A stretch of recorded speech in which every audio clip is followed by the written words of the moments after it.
Bütün eller, tempo, alkış, çekmek, hatta zımbırt.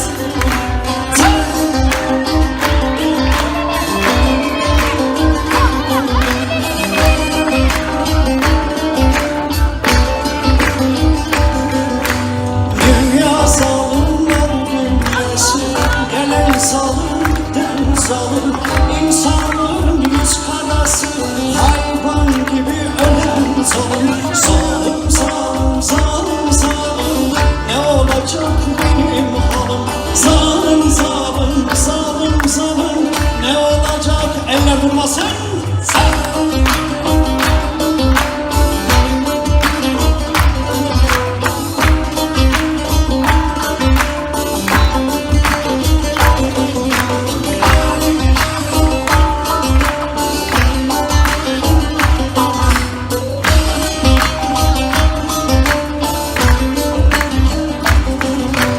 Almış ele arsızlığı, baştan başa yersizliği.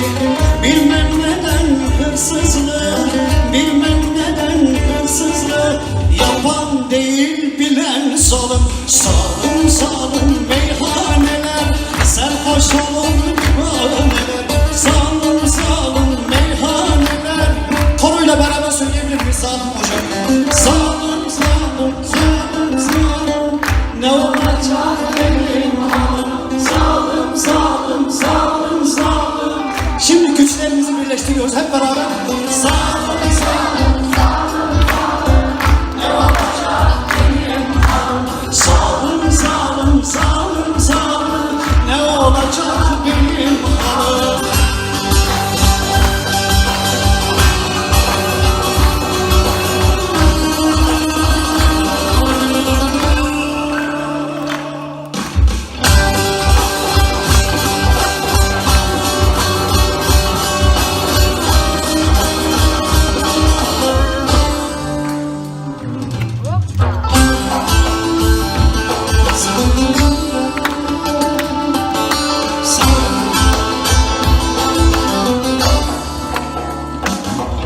Sevmem dünya muradını, görenler görmüş tadını.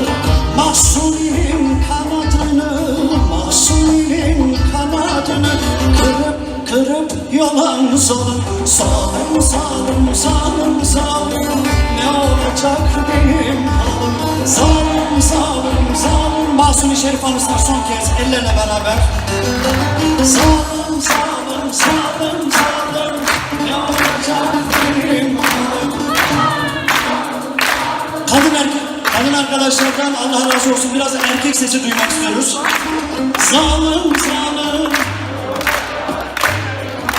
zalim.